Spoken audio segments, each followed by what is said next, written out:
Imed ja tunnustähed kõnetavad teinekord valjemini kui teoloogia. On suhteliselt ebatõenäoline, et me veename skeptikuid teoloogiliste vaidlustega ususse. Aga kui Jumal teeb palve peale mingi ime või tunnustähe, siis nende inimeste tähelepanu paratamatult on Jumalal, kes selle ime tegi.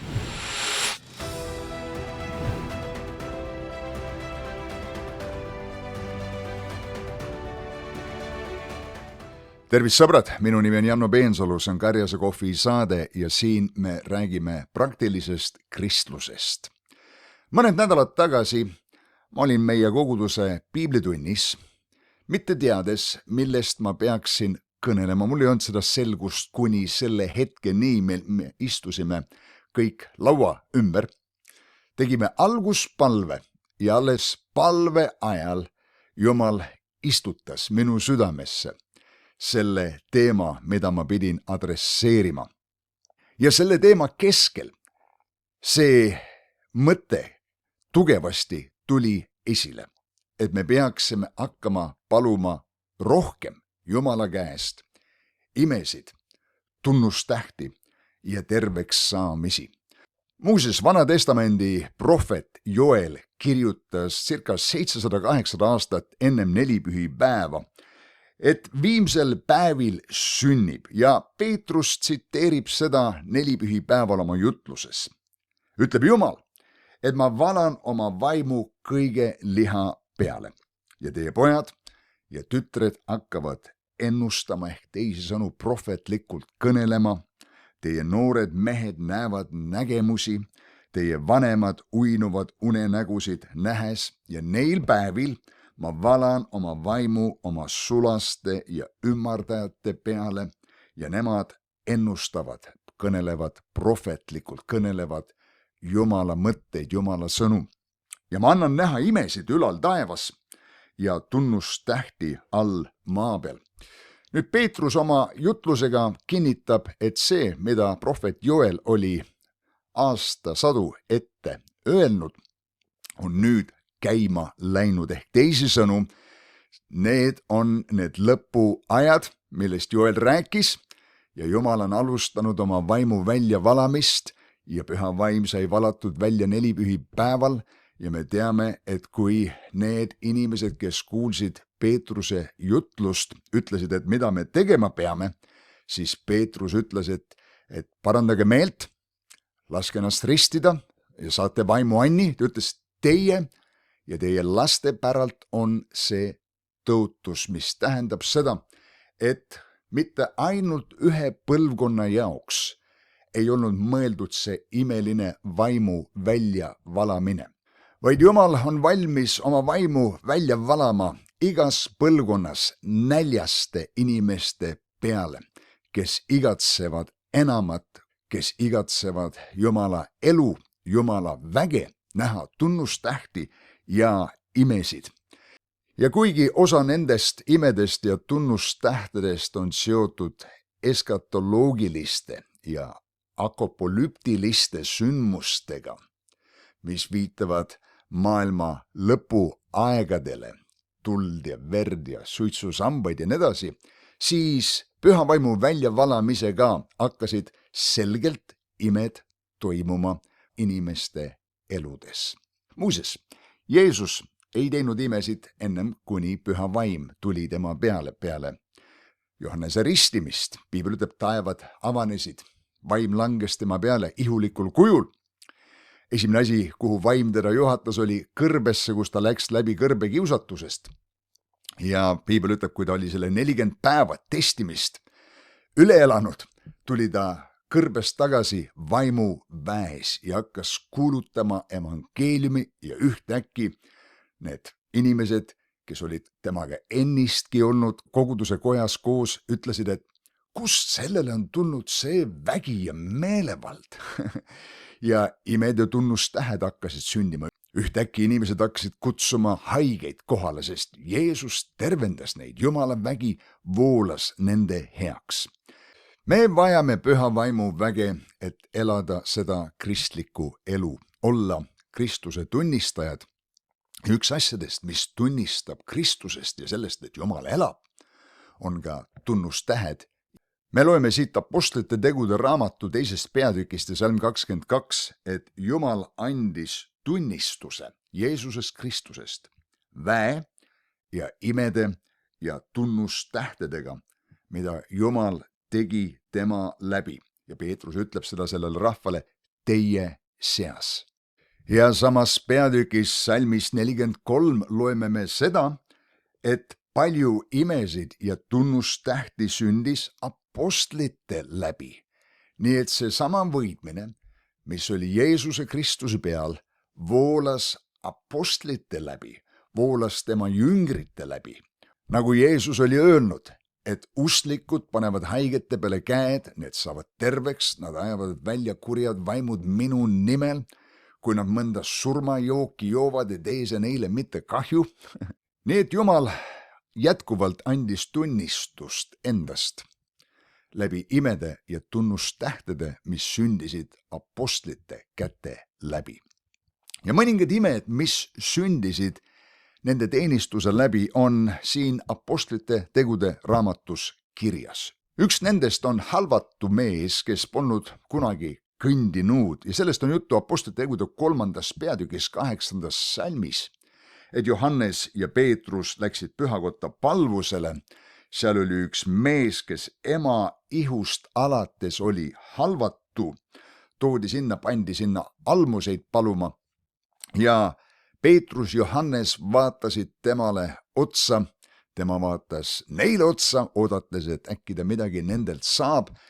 Ja siis Peetrus ütles, et kulda ja hõbedat mul ei ole, aga mis mul on, seda ma annan sulle Jeesuse Kristuse natsaretlase nimel, tõuse üles ja kõnni. Ja siin on näha nüüd nende meeste usk ja ta haaras kinni tema paremas käes. Me räägime halvatust mehest ja aitas ta üles, tõmbas ta oma jalge peale ja sedamaid said tema jalapöiad ja luupeksed tugevaks. Need said tugevaks sel hetkel, kui ta tõmmati ülesse ja ta astus usus välja, ka see halvatu mees. Jumala vägi töötas selle mehe sees otsekohe. Ja muidugi, kui see halvatu siis tantsides ja hüpates pühakotta sisse läks ja Peetrus pidas vägeva jutluse seal pühakojas kohal viibivale rahvale, öeldes nõnda, et usu läbi tema nimesse on tema nimi, Jeesuse nimi, teinud tugevaks selle, keda te näete ja tunnete. Ja usk, mis tuleb temalt, on sellele andnud täie tervise teie kõigi nähes. Ja muidugi apostlid viiakse suurkohtu ette selle ime tõttu ja selle tõttu, et nad on seal pühakojas avalikult kuulutanud. Ja pärast seda Peetruse jutlust piibel ütleb, et 5000 meest tuli usule. Muidugi juudi ülemad said pahaseks, neid veeti suurkohtu ette, ähvardati kangesti ja kui apostlid sealt suurkohtu eest minema lasti ähvardustega, et nad enam ei kuulutaks, tulid nad omade juurde. Nad kogusid kokku ühe palvekoosoleku ja palusid nõnda, et nüüd vaata issand nende ähvardamistele ja selle asemel, et araks lüüa, öelda pakime pillid kokku ja hoiame madalat profiili, vastupidi, nad ütlesid, issand, anna oma sulastele kõige julgusega rääkida sinu sõna, oma kätt sirutades selleks, et terveks saamised ning tunnustähed ja imed sünniksid sinu püha sulase Jeesuse nime läbi. Ja piibel lisab siin, et kui nad olid palvetanud, siis kõikus paik. Nad said täis püha vaimu ja rääkisid Jumala sõna julgesti. Ja annaks Jumal jätkuvalt raputamist meie palvekoosolekutel nõnda, et me saame täis vaimu, julgesti räägime Jumala sõna ja imed, tunnustähed ja terveks saamised tulevad esile ka meie teenimistöö kaudu. Ja muuseas, see rappumine pidi olema sõna otseses mõttes selle paiga raputamine, nagu sarnaneb maavärinale.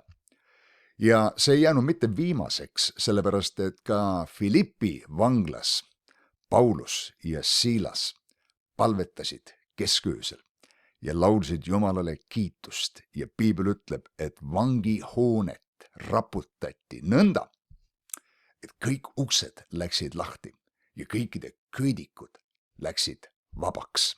Vau! Nii et Jumal jätkuvalt raputab palve peale neid kantse, mis tundusid nii raudkindlad olevat, millest inimlikult, loogiliselt, füüsiliselt, materiaalselt ei olnud nagu väljapääsu. Aga kui Jumal tuleb ja raputab midagi, siis need asjad rappuvad lahti üleloomulikult. Nüüd me loeme edasi Apostlite tegude raamatust 5. peatükis salm 19, et apostlid pandi vangi. Ja siis, nagu muuseas, üks salm edasi ütleb niimoodi, aga issanda ingel avas öösel uksed. Ja muidugi ütles, kuulutage edasi evangeeliumi sõnumit ja järgmine päev, kui nad läksid neid vanglast tooma, raporteerisid need sõjamehed, et me leidsime vangla hoolega lukustatud olevat ja isegi valvurid olid ukse ees ja seal, aga mehi me ei leidnud. Nii et Jumal tegi märkimisväärse ime, saatis oma inglid. Ja inglid oskavad lukke avada ilma võtmeteta, seda me näeme siin. Ja ma ei tea, mis juhtus nende valvuritega, nad olid ilmselt koomas sel hetkel või unes. Aga Jumal jätkuvalt tegutseb siin maa peal inglite kaudu ja piibel ütleb, inglid on läkitatud teenima neid, kes õndsuse pärivad ja need oleme sina ja mina. Nüüd me loeme Apostlite 6 ja 8, et selline mees nagu Stefanos, kes ei olnud apostel, kes ei olnud prohvet, kes oli valitud lihtsalt teenima seal toidulaudade juures. Nad olid, mida me kutsume meie kirikutes täna, kohvikutiimis. See oli Philippus ja Stefanos.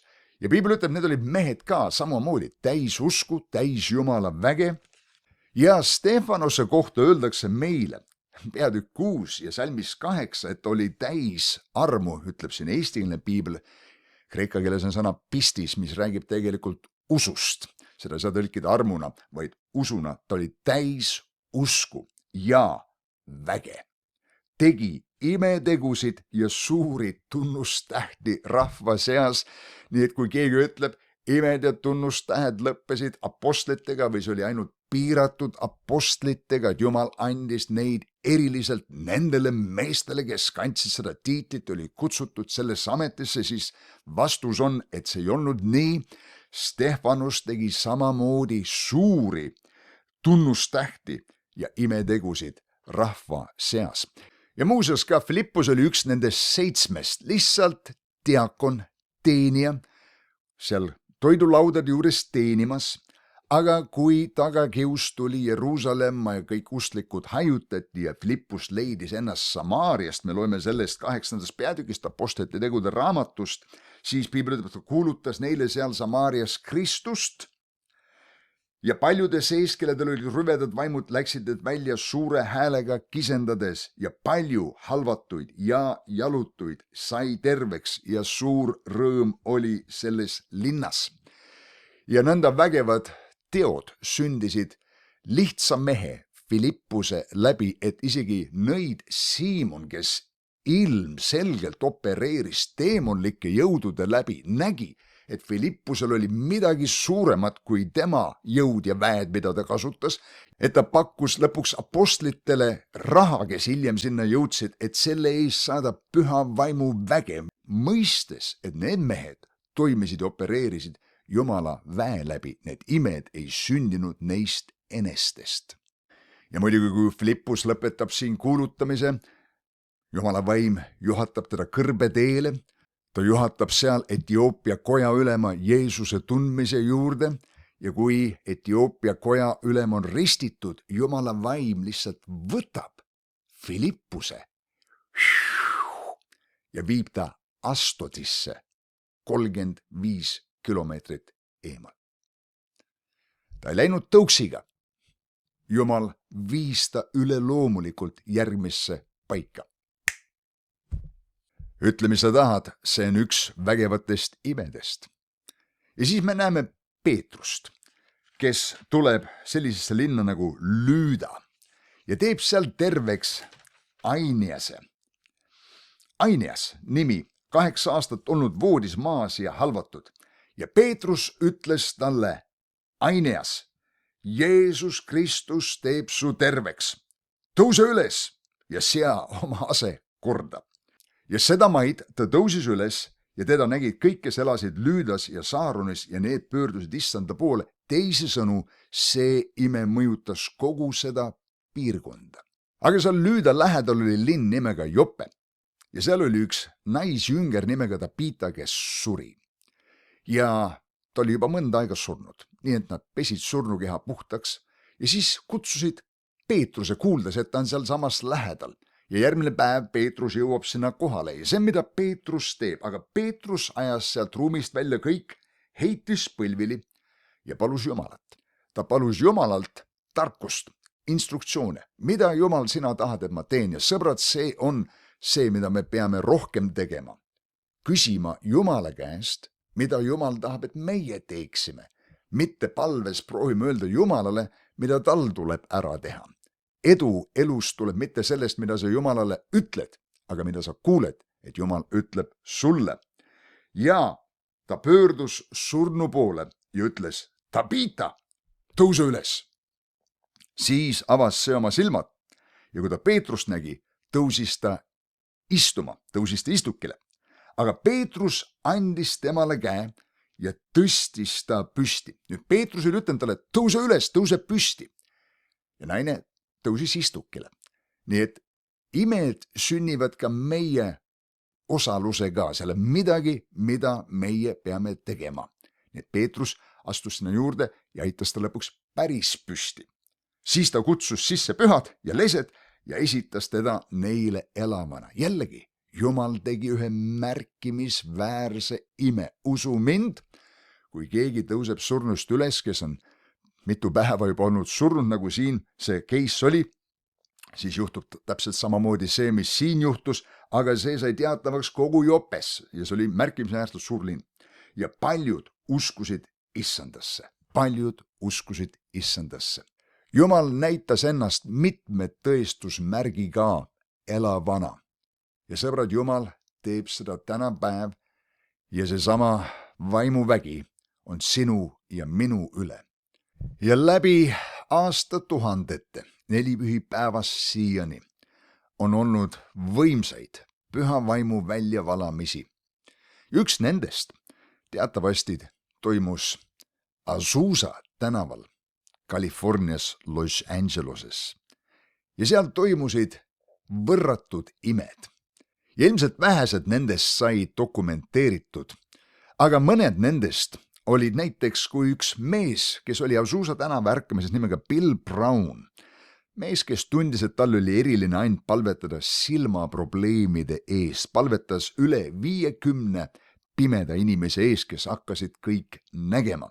Ja kui Bill Browni käest küsiti, kas on mõni ime, mis talle eriti on meelde jäänud, siis ta ütles, et ühel korral, kui ta palvetas ühe naise pärast, kellel silmades ei olnud üldse silmavalgeid, see osa puudus ja ta oli pime, et kui ta palvetas selle naise pärast ja käskis nägemisel tagasi tulla, siis naine karjatas täies kõris sel hetkel, kui ta nägema hakkas ja ütles, sellepärast on mul see ime hästi meeles. Ja seesama mees hiljem, kui ta oli juba vana ja ise vanade kodus palvetas sealgi ühe naise eest, kes toodi tema juurde pimedana. Esimene asi, mis ta tegi, ta murdis tema pimeda kepi katki oma põlve peal ja siis võttis ta tumedad prillid eest ja palvetas usupalve ja naine hakkas otsekohe nägema. Seesama vend Brown palvetas ka ühe halvatud mehe pärast, kellel oli halvatud vasak pool ja ainult vasak silm pisut liikus ja vasak nina sõõre töötas ja peale palvet hakkasid tema luud ragisema ja paukuma ja praksuma ja mees ajas ennast sirgu, viskas kargu ära ning temast sai hiljem jutlustaja. Samuti Azusa tänava ärkamises puuduvad kehaosad kasvasid tagasi. Näiteks ühel mehel oli puujalg ja kui Ustlikud käskisid selle jalal kasvada ja ütlesid, sul tuleb see puujalg ära võtta, et Jumal saaks sulle uue jala anda ja lõpuks ta võttis selle puujala ära ja see jalg paukudes, raksudes kasvas kõigi nähes normaalseks. See on suurejooneline ime, sõbrad, kas pole nii? Puuduvad silmamunad tekkisid tühjadesse silmakoobastesse, kasvajad kukkusid inimeste ihude pealt lihtsalt põrandale. Paljud kurdid, mõned, kes olid sünnist saadik kurdid, said kuulma seal Azusa tänava ärkamises. Üks mees, kes oli Parkinsoni tõbe põdenud pikka aega ja ta pidi olema lausa ratastoolis, sellepärast et värinad olid nii suured, aga pärast usupalvet, kui oli kästud sellel Parkinsoni tõvel ära minna, hakkas mees kiirelt vabanema sellest värinast ja peagi oli ta oma toolist väljas ja tantsis koos teistega seal kiriku põrandal. Kui putukad olid hävitamas kellegi vilja, marssasid ustlikud põllu äärde ja kuulutasid autoriteediga Jumala sõna putukate üle ja putukad jäid viljast eemale ja seda juhtus rohkem kui üks kord. Kord kutsuti tuletõrjujad välja naabrite poolt, sest nad nägid tulekuma sealt Azusa tänava majast, mis muuseas oli endine hobuse tall ja nad arvasid, et see on põleng. Kui tuletõrjujad kohale jõudsid, ei leidnud nad ühtegi tulekollet, mida naabrid ilmselt nägid, oli Jumala auhiilgus.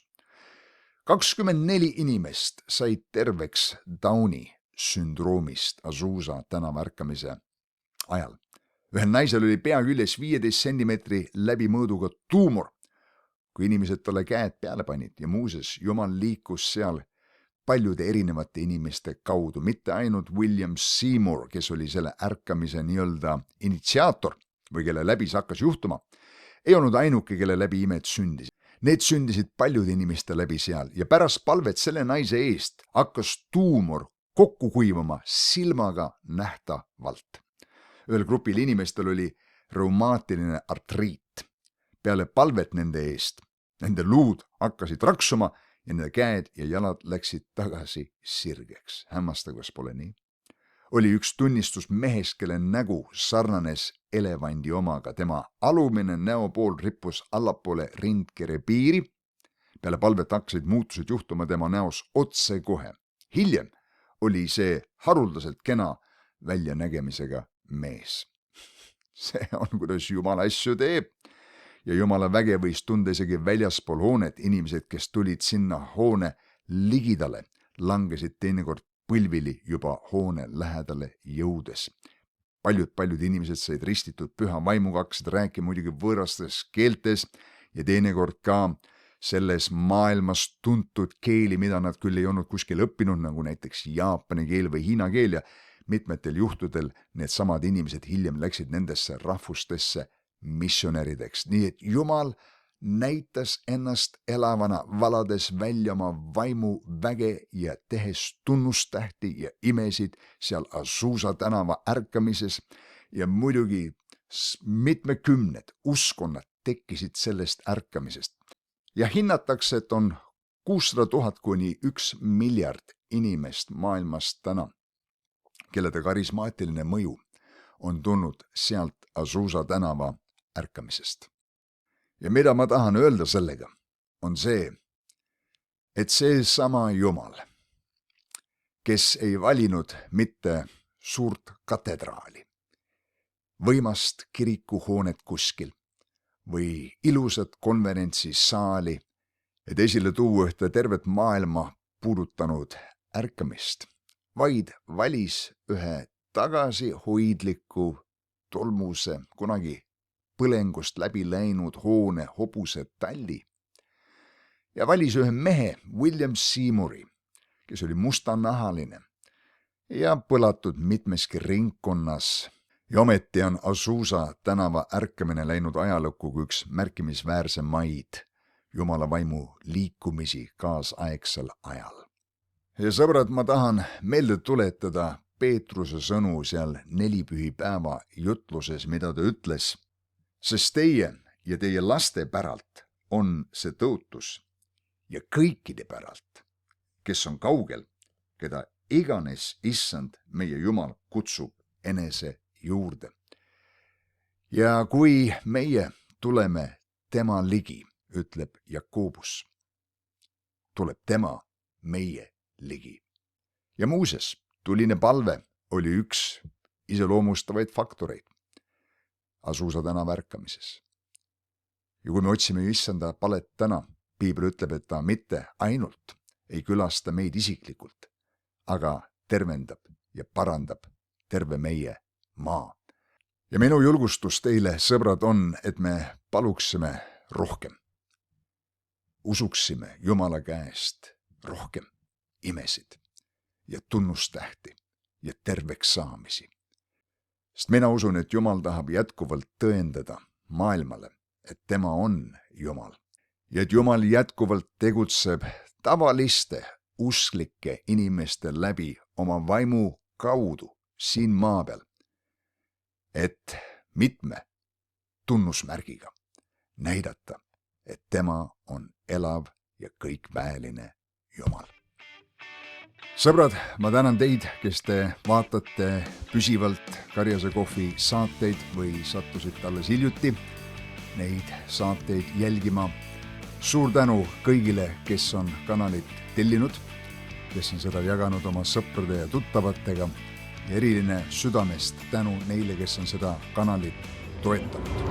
Ning anna teada mulle, kust kohast sa saadet vaatad ja kui keegi tahab seda kanalit toetada, siis informatsioon selleks on siin olemas. Suur tänu teile, jälle kohtumiseni, olge vahvad, näeme jälle.